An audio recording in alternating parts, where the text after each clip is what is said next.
Et tout de suite, nous allons prendre la direction des États-Unis où le président américain va prendre la parole. Écoutez. Je suis jamais entré dans une salle comme ça. Et d'ailleurs, je ne sais pas si on a le droit de faire ça. On a le droit de s'amuser. Si on veut applaudir, on applaudit. Si on veut faire autre chose, vous pouvez faire ce que vous voulez. Vous pouvez quitter la salle si vous le voulez. Ça serait embêtant quand même. Bon, donc relaxez, parce qu'on est tous dans la même équipe. On m'a dit que vous étiez ici. J'ai entendu un murmure. Ah, je me suis dit, je devrais relaxer ces gars-là. Donc, amusez-vous bien. Merci en tout cas, Monsieur le ministre, le général Kane, général Raisin Kane. Quand j'ai entendu son nom, je me suis dit, ah oui, c'est celui qu'il me faut. Ensuite, les chefs d'état-major interarmés qui représentent la force de frappe la plus élitiste de l'histoire du monde. Et nous sommes très fiers de notre militaire. J'ai reconstruit l'armée au cours de mon premier mandat. On a construit la meilleure économie, la meilleure armée. Et j'ai aussi assuré la sécurité des frontières qui étaient transpercées par des gens qui venaient de prison et d'ailleurs, qui venaient d'un peu partout. Et je n'oublierai jamais ce qui s'est passé au cours des 4 dernières années d'incompétence aux États-Unis. C'est un très grand honneur d'être votre commandant en chef. C'est un très grand honneur. Regardez-vous. Vous êtes des gens extraordinaires. Je dirais tous des premiers rôles. Et à chacun d'entre vous, je voudrais vous remercier de cet attachement sans faiblesse à l'armée, au pays. Vous avez juré de nous défendre. C'est un grand honneur d'être ici pour prendre la parole devant ces commandants, pour leur parler de ce qui se passe à travers le monde et ce que le mystère de la guerre peut faire. J'ai écouté tout à l'heure le ministre, il était excellent. Je ne veux pas être aussi bon que lui. Non, j'aime pas ça. J'aime pas ça. Je l'ai presque licencié. J'ai dit, je ne veux pas suivre un gars aussi bon que ça, parce qu'il a donné un excellent discours. Il a parlé du ministère de la guerre. Est-ce que ça s'appelait déjà le ministère de la guerre? Il m'a dit oui. C'est au début des années 50, ils ont changé le nom. On a gagné la Première Guerre mondiale, la Seconde Guerre mondiale. On a tout gagné, toutes les autres guerres, avant et pendant. Et puis on s'est égaré. Et c'était peut-être le premier moment de woke. Et je lui ai dit, qu'est-ce que tu penserais si on retrouvait l'ancien nom? Ça serait pas mieux? Et les gens ont dit, les gens ont réfléchi. Ils ont réfléchi. Et puis, au bout du compte, on a changé le nom. On l'a retrouvé. Et c'est très à la mode. Je pensais que la gauche serait furieuse, mais je pense qu'ils ont abandonné. Ils sont d'accord maintenant. Ils abandonnent. Ils ne sont pas assez forts pour Trump. Ça fait plusieurs années. Et nous voilà de nouveau ici, à la Maison-Blanche, de nouveau. Je crois qu'ils ont abandonné. Ils n'ont pas eu beaucoup de chance. Mais surtout, ça a eu vraiment la cote. Je me disais, il va falloir qu'on se batte. On n'a pas eu à se battre pour ce nom. C'est un peu comme le Golfe d'Amérique. Quand j'ai parlé du Golfe d'Amérique, ça a toujours été le Golfe d'Amérique. J'ai jamais compris pourquoi on a 92% de la surface de ce golfe. Et pendant des années, 350 ans, on parlait du Golfe du Mexique. Et je me suis dit, je regarde la carte et puis je me dis, mais en fait, la plus grande partie de la surface nous appartient. Pourquoi ça s'appelle Golfe du Mexique et pas de l'Amérique. Donc j'ai effectué ce changement et ça s'est très bien passé. Il y a eu trois infos bidons qui ne voulaient pas y aller, mais en fin de compte, on a gagné. Et il y avait un juge assez progressiste et qui a dit, mais c'est le Golfe d'Amérique. Ils ne voulaient pas l'appeler le Golfe d'Amérique. Ils l'appelaient le Golfe du Mexique. Mais non. C'est le Golfe de l'Amérique, j'aurais dit. Et le juge a dit, c'est même pas la peine d'aller dans la salle, parce que le nom, c'est maintenant le Golfe d'Amérique. Regardez les cartes. On a été aux tribunaux, et puis, en fin de compte, le secrétaire Exef a bien décrit ce changement de nom.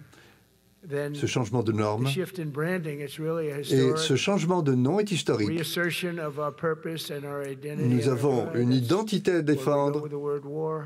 Et c'est ce que nous avons défendu pendant les guerres mondiales. On a gagné parce que nous ne voulions pas de nouvelles guerres. Nous ne voulions pas de nouvelles guerres, mais nous avons quand même dû nous battre. Et j'ai résolu tellement de guerres moi-même. Ça fait pratiquement 9 mois. J'en ai résolu 7. On a pratiquement résolu la plus grande guerre.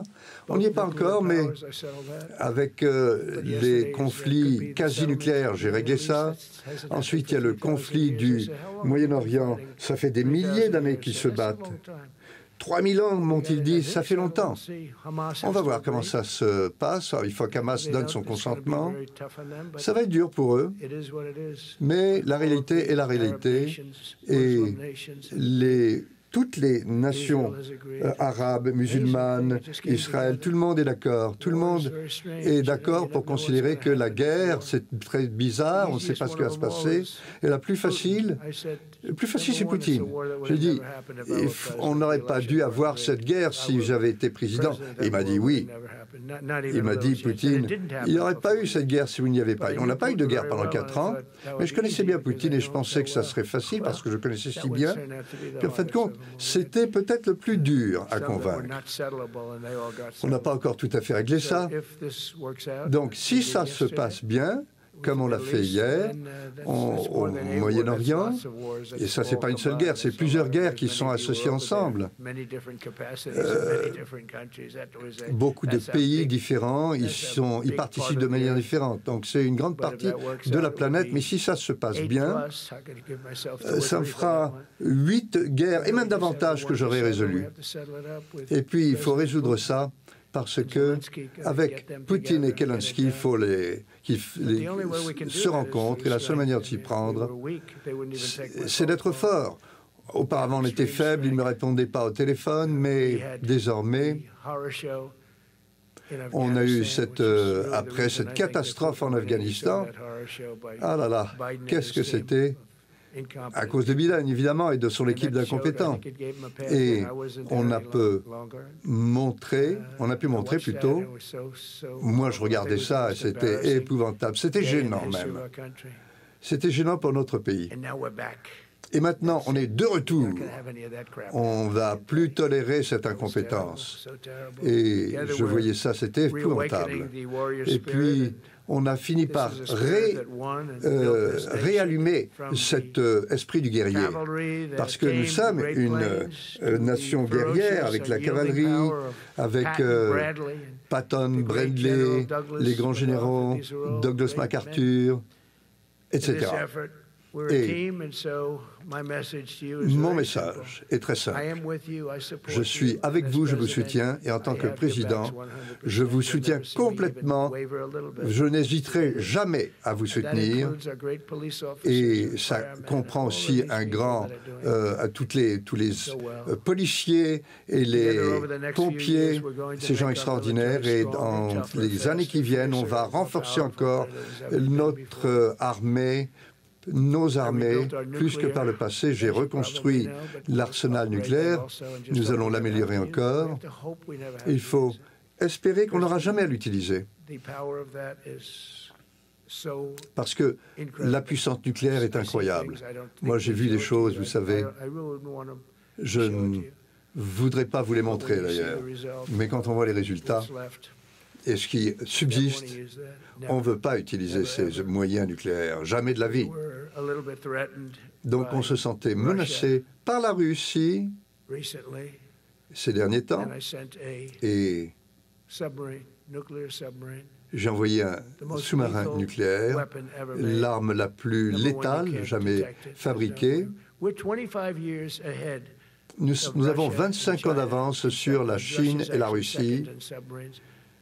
Les Russes sont les deuxièmes. Mais ils progressent, ils progressent. Dans 5 ans, ils seront peut-être à égalité avec nous. Ils progressent. Donc, on n'a pas besoin d'être excellent en nucléaire. On pourrait avoir 1/20 de l'arsenal actuel et on pourrait détruire la planète. Ça serait épouvantable. Mais à partir de cette annonce du nucléaire. Quand on a parlé du nucléaire, 1 ou 2 sous-marins envoyaient ça sur la côte de la Russie pour être prudent.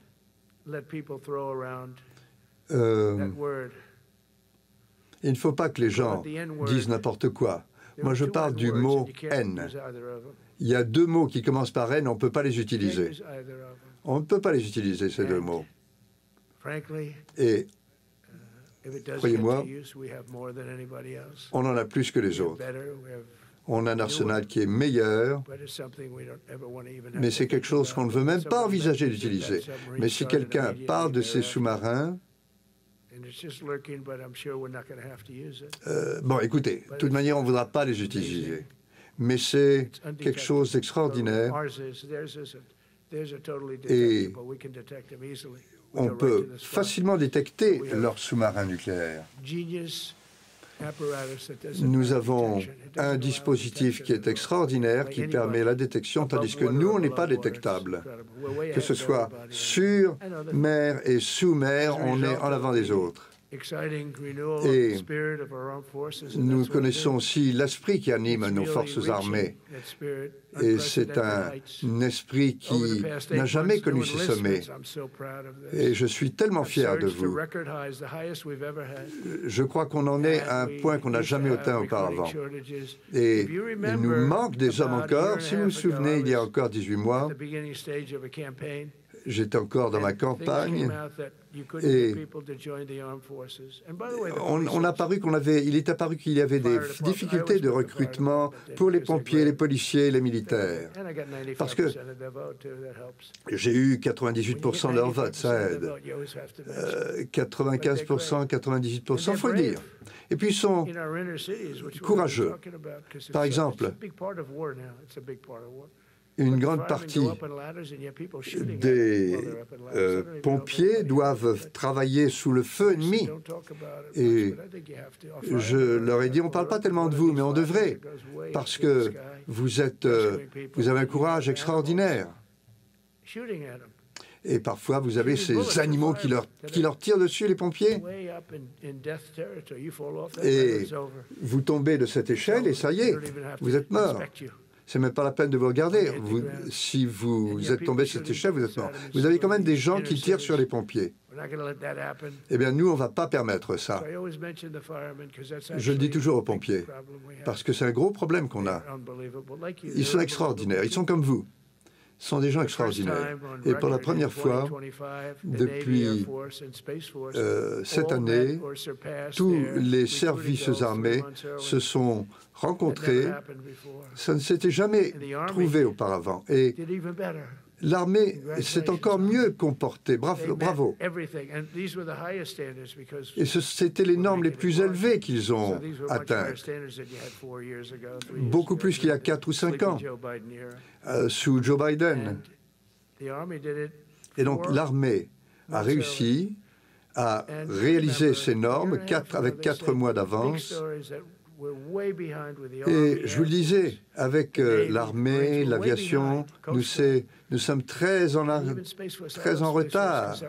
Et dans l'espace et dans les gardes-côtes également. L'espace, c'était ma création. Pensez à tous les gens qu'on a mis dans l'espace. On était dominés à cette époque. On était très en retard. La Chine, la Russie, maintenant, dominent dans l'espace comme ailleurs. Je l'ai dit d'emblée. Quand Biden est devenu président, il voulait mettre un terme à ça. Il a dit, bon, on a terminé, on peut s'en débarrasser. Et je ne sais même pas s'il y a quelques-uns d'entre vous qui ont voté pour lui. Je ne crois pas. Et avec le temps, on est de plus en plus dominant. Nous avons atteint 106% de nos objectifs de recrutement. C'est mieux que ce qu'on faisait auparavant. Et le moral est si fort qu'en se retrouvant l'année prochaine, on ne sait pas quel sommet encore on aura atteint. Je crois que ce sont les sommets les plus élevés qu'on ait jamais atteints. J'ai des remords. Parce que j'ai jamais à faire un discours devant des gens comme vous. des gens comme vous, les plus forts. J'étais un peu gêné parce qu'on entendait dire qu'on n'arrivait pas à recruter pour la marine, l'armée. Et nous, on a réussi. Il y avait les journaux qui, sous Biden, pendant 4 ans, qui disaient pas assez de possibilités de recrutement. Et bien, c'est à peu près tout. Sur tous les chapitres, sur toute la ligne, Biden avait échoué. Et moi, je crois que on savait déjà qu'il fallait faire confiance à nos généraux et leur donner un véritable certificat en or qui soit à la hauteur de leur courage. Et j'y réfléchis. Et puis j'ai réfléchi à vous, aux amiraux, aux généraux. Et j'ai dit, qui est responsable de cela? Quelqu'un travaille toute sa vie, il arrive dans une académie ou je ne sais pas, et il travaille pendant des années, maintenant il est amiral, général, quelque chose comme ça. Et quand on est président des États-Unis, c'est lui qui vous donne votre papier, votre certificat. Et j'ai signé ça, j'aime bien ma signature d'ailleurs. Mais j'ai signé ça, je me suis dit, comment est-ce qu'on peut signer un papier comme ça? C'est un manque de respect pour ces gens-là. Biden, il signait automatiquement. C'était très rare qu'il signe de lui-même. Et c'est le pire qu'on puisse faire. Mais en tant que dirigeant, je sais que lorsque vous mettez votre uniforme, c'est pour vous assurer que les États-Unis restent dominants, non pas pour quelques années, mais pour des générations, pour des siècles. Nous devons être très forts, si forts qu'aucun pays n'osera nous lancer un défi, aucun ennemi n'osera nous menacer, si capables que les adversaires pourront même envisager nous affronter. On a vu ça récemment. L'Inde et le Pakistan allaient se battre. Et je les ai appelés tous les deux. J'aurais dit, je ne vais pas faire de commerce avec vous si vous battez. Et c'est un grand instrument. Ils ont dit non, non, ils ont eu peur. Et je leur ai dit, si vous vous lancez dans cette guerre, plus de commerce avec vous. Ah, c'est vrai que ça dure depuis longtemps, ce conflit. Mais j'aurais dit plus de commerce si vous lancez là-dedans. Ils ont arrêté immédiatement. Ça a duré 4 jours, cette guerre, ça ne faisait que commencer. Et le Premier ministre du Pakistan, avec son maréchal, quelqu'un de très important, ils étaient là il y a 3 jours.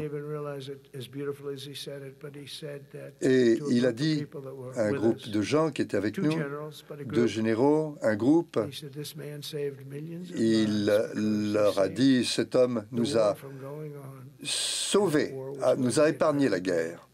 Cette guerre allait être terrible, mais le président Trump a pu sauver des millions de vies. Et j'aime bien ça, la manière dont il l'a dit. Il a choisi ses mots. C'était vraiment très beau. C'est vrai qu'on a épargné des vies, beaucoup de vies. Même en Afrique, on a épargné beaucoup de vies au Congo, au Rwanda. Le Rwanda et le Congo se battaient depuis des dizaines d'années, 10 millions de morts. Je suis arrivé et j'en suis fier. Donc, si ça marche, on aura terminé 8 guerres en 8 mois. C'est quand même pas mal. Hein? Un prix Nobel, non, je ne l'aurais pas fait. Effectivement, ils ne me le donneront jamais. Ils vont le donner à quelqu'un qui n'aura rien fait. Mais d'aucuns diront, regardez Trump, il a arrêté tant de guerres, mais non, ils s'en fichent, ils vont... en fait, moi, ce n'est pas le prix qui m'intéresse, c'est le pays qui devrait gagner ce prix. Donc, je suis au courant des deals. Je crois qu'on peut faire un deal là-dessus, ça peut changer. Mais on a à peu près tout le monde de notre côté. On a encore une guerre qu'il nous faut résoudre et j'espère qu'ils vont signer, adhérer à cet accord pour leur propre bien. Mais 8 guerres arrêtées, je crois que c'est un grand honneur pour moi. Et puis on a Poutine et Zelensky, les plus faciles en principe. Je pensais que ça allait être la première guerre qu'on pourrait résoudre, que les autres seraient plus durs, comme l'Azerbaïdjan. Avec l'Arménie, ça faisait 56 ans que ça se poursuivait. Ils m'ont dit, c'est pas possible, on ne peut pas résoudre ce conflit. Et puis, j'ai rencontré les dirigeants de ces deux pays. Ils étaient extraordinaires, ces gens-là. Et maintenant, ils sont amis. L'un d'entre eux est président depuis 22 ans. Et pendant 22 ans, il m'a dit, ça fait 22 ans que je tue ces gens-là. Et puis, vous êtes arrivés. Et l'un des présidents était à ma gauche, l'autre était à ma droite. Ils étaient le plus loin possible. Je n'avais jamais vu ça. Et puis, au fur et à mesure que se poursuivaient les entretiens, ils étaient tout prêts. On avait terminé l'entretien, ils se sont embrassés. Ils se sont étreints. Ils sont restés amis. J'ai parlé à l'un d'entre eux l'autre jour. Il m'a dit, non, c'est pas mon ami, mais pendant 22 ans, c'était un grand ennemi. Et l'autre est très bien aussi. Ça fait 7 ans qu'il était au pouvoir et il m'a dit, vous savez, cette guerre, on ne pouvait pas la résoudre pendant 7 ans et l'autre pendant 22 ans. Tout ce qu'on faisait, c'était de se tuer. Et moi, j'ai arrêté cette guerre. Donc, on a résolu ça. Donc, c'est un sentiment extraordinaire. Au Kosovo, et avec la Serbie, on a épargné tellement de vies avec cela. Et je crois que les gens ont droit à ce genre de traitement. On ne va jamais les abandonner. Et on peut résoudre ces guerres. Et ça serait extraordinaire quand même qu'on puisse résoudre les autres. L'un des premiers décrets que j'ai signés, c'était pour retrouver le principe du mérite. C'est un mot qui me plaît, tout comme les droits de douane. Mais les droits de douane, c'est le mot qui me plaît le plus.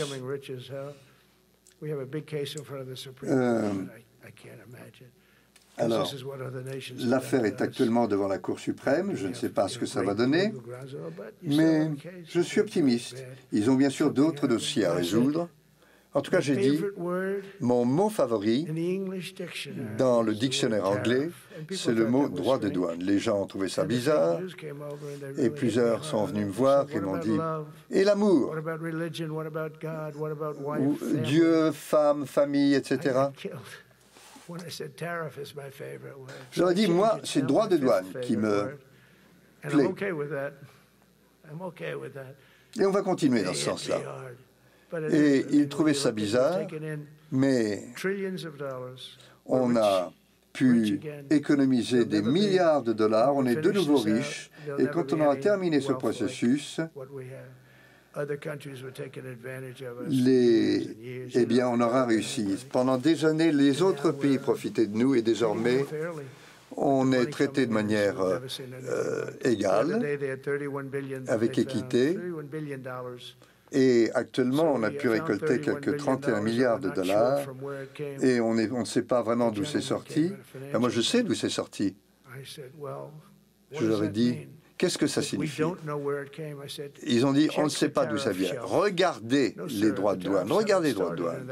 Non, non, les droits de douane n'ont pas commencé dans ce secteur. J'aurais dit, mais si, ça fait 7 semaines. Regardez bien. Ils regardent et ils m'ont dit, vous avez raison, ça vient des droits de douane. 31 milliards, imaginez. Ça peut... ça ferait le budget de pas mal de navires.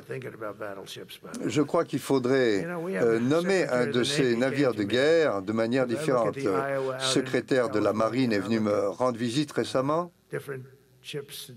Et je regardais par exemple la Marine en Californie il n'y a pas longtemps. Et je regardais ces navires, les destroyers, que sais-je encore. Rien ne pouvait les arrêter.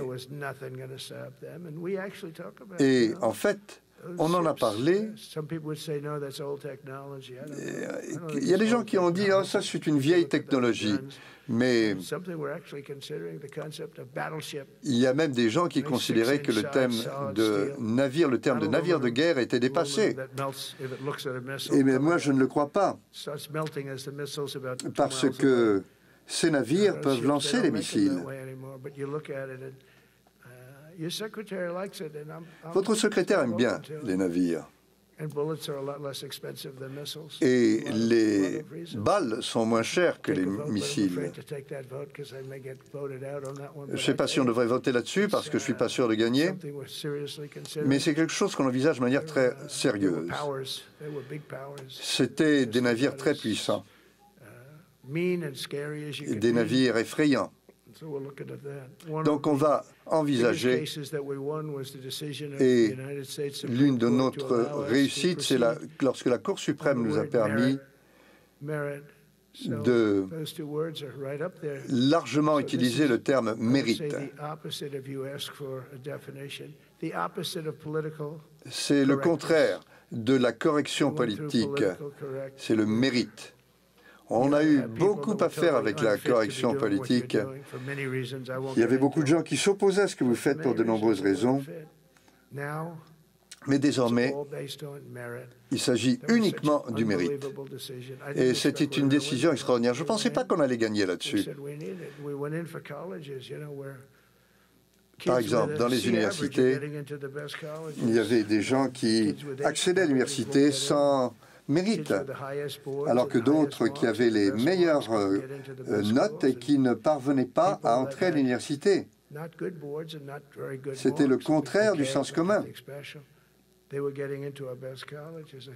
Ils obtenaient des bourses. Et genre, j'ai dit, mais c'est fou ça, on ne peut pas fonctionner de cette manière-là. Et ça faisait des années que ça traînait ce problème. Et c'est parvenu à la Cour suprême et on a gagné sur cette décision. Désormais, toutes ces admissions partent du mérite. Plus de décisions politiques, plus de corrections politiques.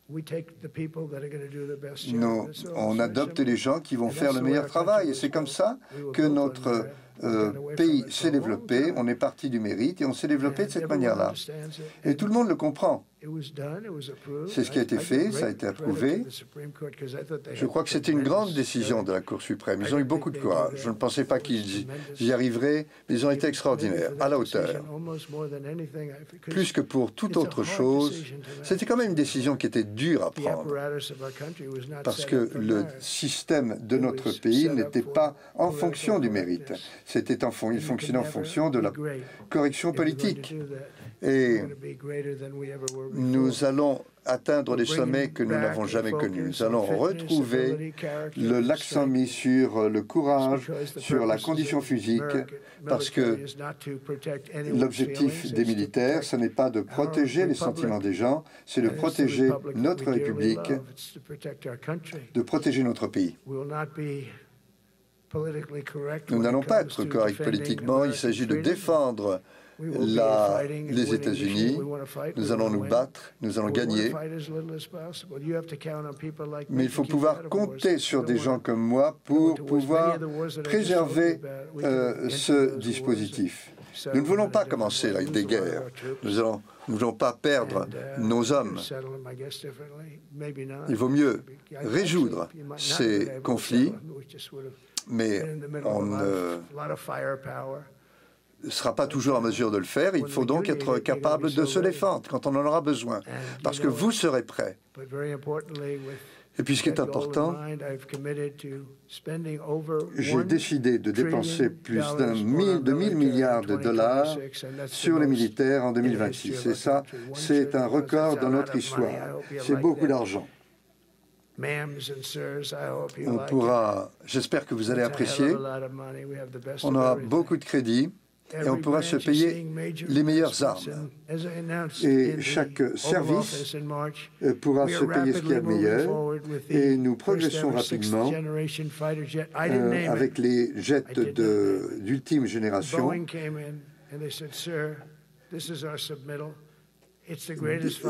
Boeing est arrivé, est venu nous voir. Ils nous ont dit, on est toujours en train de tester ceci ou cela. Et ça, c'est le meilleur que nous ayons produit. Nous voulons nommer ça le F-47. J'ai dit, je vais y réfléchir. J'y ai réfléchi 2 secondes et j'ai dit, d'accord. F-47, 45, président 45, 46, 47. Mais oublions 46. 47. Auparavant, il y avait des gens qui venaient de tous les coins du monde, des prisons qui venaient dans notre pays. J'ai mis un terme à ça.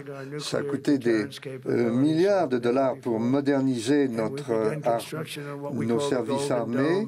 On a commencé à construire le dôme doré, quelque chose de très sophistiqué.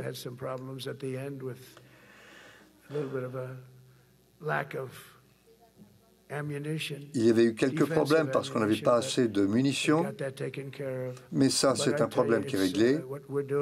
Mais ce qu'on fait, c'est tellement bien et on l'a mérité. Le Canada m'a appelé il y a 2 semaines, il voulait y participer. Et j'aurais dit, pourquoi ne pas vous joindre aux États-Unis, devenir le 51e État, et ça serait gratuit. Je ne sais pas si ça les a convaincus, mais en tout cas, c'est quelque chose de très rationnel. Parce qu'ils ont du mal au Canada actuellement. Vous savez, avec les droits de douane, tout ce qui arrive dans notre pays, on a davantage d'investissements que jamais, 17 milliers de milliards de dollars. En 4 ans, Biden n'est même pas parvenu à 1 000 milliards. Nous, 17 000 milliards de dollars en 8 mois d'investissement. Avec des investissements qui viennent du Canada, d'Europe, de partout. Intelligence artificielle, tout le monde revient aux États-Unis. Dans notre budget, nous allons élargir la marine d'au moins 19 navires avec des destroyers, etc. Beaucoup plus, en fait, au fur et à mesure qu'on progressera. On a des sous-marins, certes, mais vous savez, pendant la Seconde Guerre mondiale, il y avait toutes sortes de navires.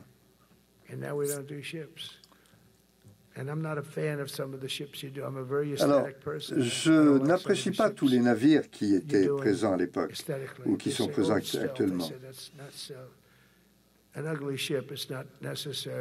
On me dit un navire moche, ce n'est pas forcément un navire qui n'est pas efficace. Enfin, les bombardiers B-22 étaient quelque chose d'extraordinaire. Avec le général Kane, on les a examinés et on les regardait.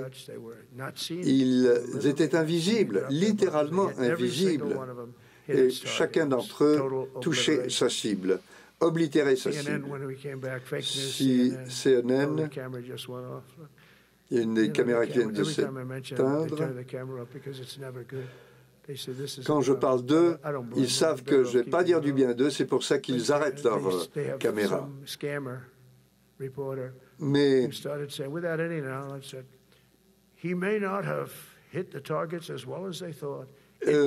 quelqu'un n'a pas peut-être touché sa cible, n'a peut-être pas oblitéré sa cible. Ben ça, c'était un mensonge, parce que la cible avait été oblitérée. Ils s'organisent pour atteindre leur cible.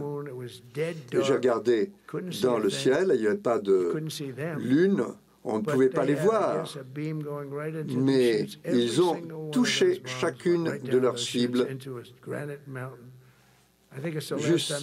jusque dans une montagne de granit.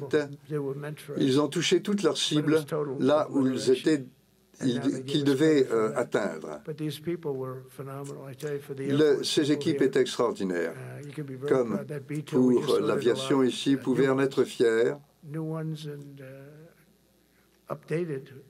Vos équipements seront mis à jour.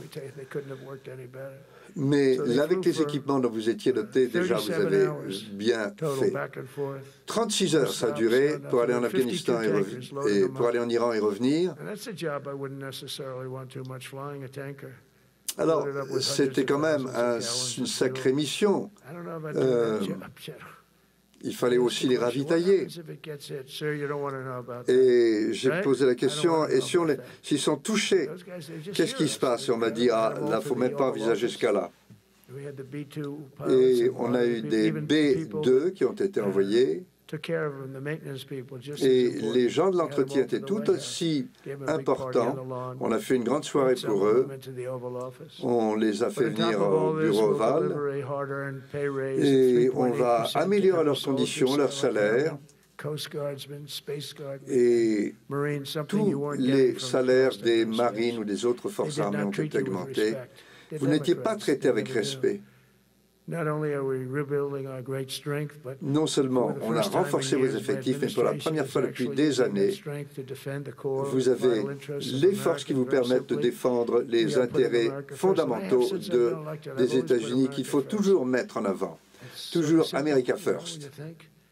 Ce n'est pas compliqué. D'ailleurs, ma campagne était fondée là-dessus.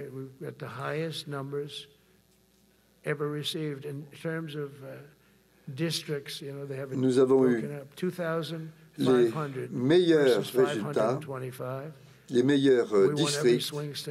Nous avons gagné tous les swing states. Nous avons tout gagné, en fait. Il faut regarder un État qui était quasi totalement en rouge, avec quelques points bleus sur chaque côte.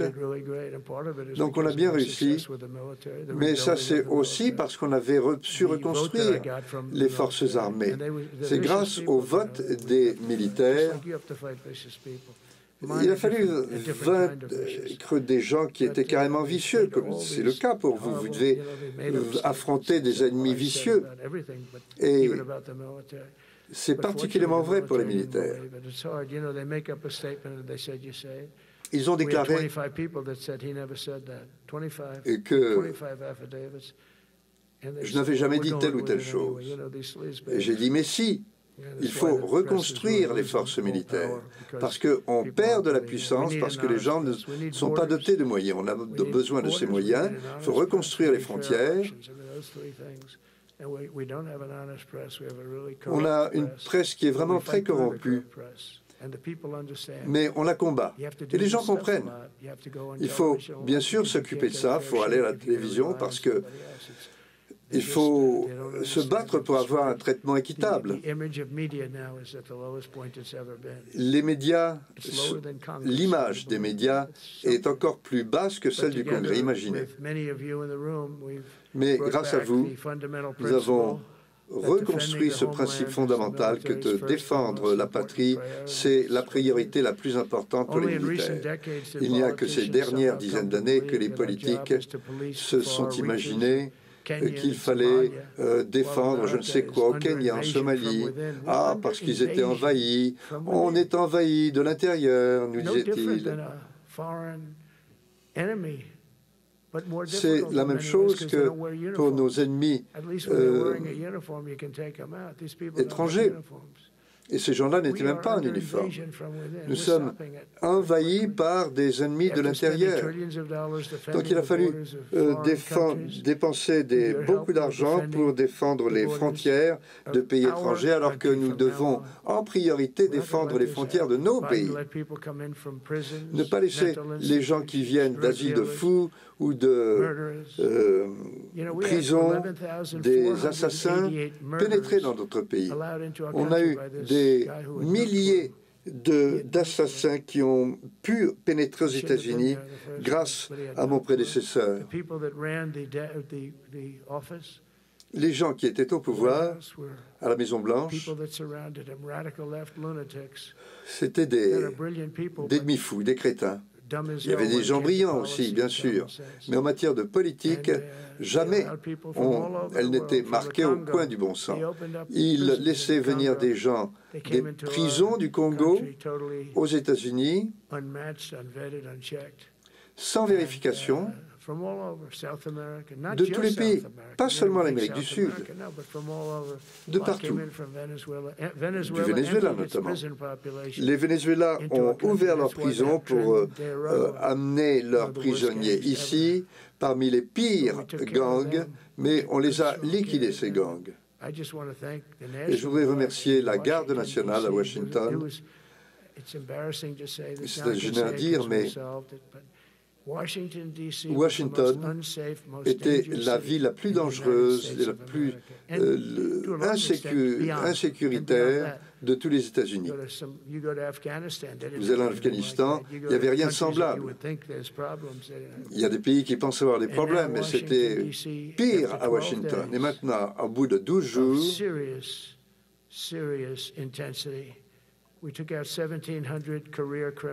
on a appréhendé 1700 criminels de carrière. 1700. Et là, ils ont su qui était le patron. Et là, Washington a commencé à nettoyer. J'y étais il y a 2-3 jours et c'était merveilleux, les gens qui pouvaient enfin se promener, les couples qui venaient de l'Iowa et qui enfin pouvaient voir Washington. Parce que désormais, c'est une ville qui est sûre. J'y étais avec mon équipe. Normalement, je n'irais pas, mais je me sentais en sécurité. Personne n'est plus attaqué, agressé. Donc, Washington, qui était la ville la plus dangereuse, est désormais l'une des villes les plus sécuritaires en l'espace de 30 jours. Donnez-nous encore 2-3 semaines, et les gens autres que les politiques, bon, c'est en général les démocrates qui gouvernent les politiques, les villes qui fonctionnent mal. Et surtout les lunatiques de la gauche, certaines villes comme New York, Los Angeles, c'est très dangereux de se promener dans ces villes-là. Et ça aussi, c'est une guerre. Il s'agit de contrôler le territoire de ces villes, tout comme on a réussi à contrôler les frontières. Au cours des 4 derniers mois, personne n'est entré ces 4 derniers mois. Il y avait des millions qui arrivaient, 25 millions, et beaucoup de ces 25 millions ces dernières années n'auraient jamais dû venir ici. Ils prenaient des gens dans des prisons, ils les emmenaient dans les caravanes, ils les amenaient ici. CNN nous disait « Ah, mais la liberté de ceci et de cela, vous étiez en prison, pourquoi? Pour assassinat? Ben non, on ne vous laissera pas entrer aux États-Unis. » Je me souviens d'une jeune femme.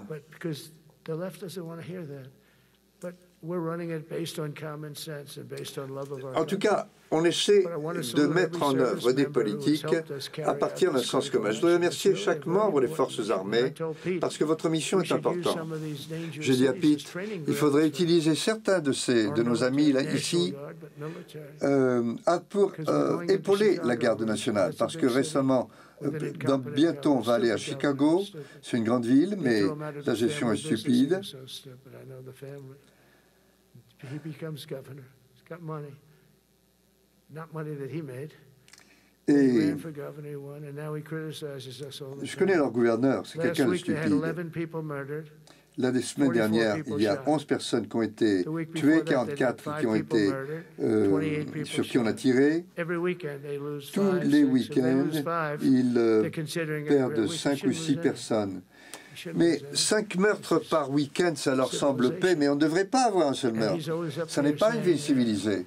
Et ce gouverneur nous dit toujours, on n'a pas besoin des militaires. Mais s'ils en ont besoin, ou bien Portland, Oregon, eh bien, c'est comme une zone de guerre. Et leur gouverneur progressiste nous a dit, on n'a pas besoin de vous. Mais moi, je leur ai dit, mais si, regardez où vous en êtes, c'est un peu comme la Seconde Guerre mondiale. Vous déplaisantez. Monsieur, c'est sous contrôle. Et j'aurais dit, non, c'est pas sous contrôle.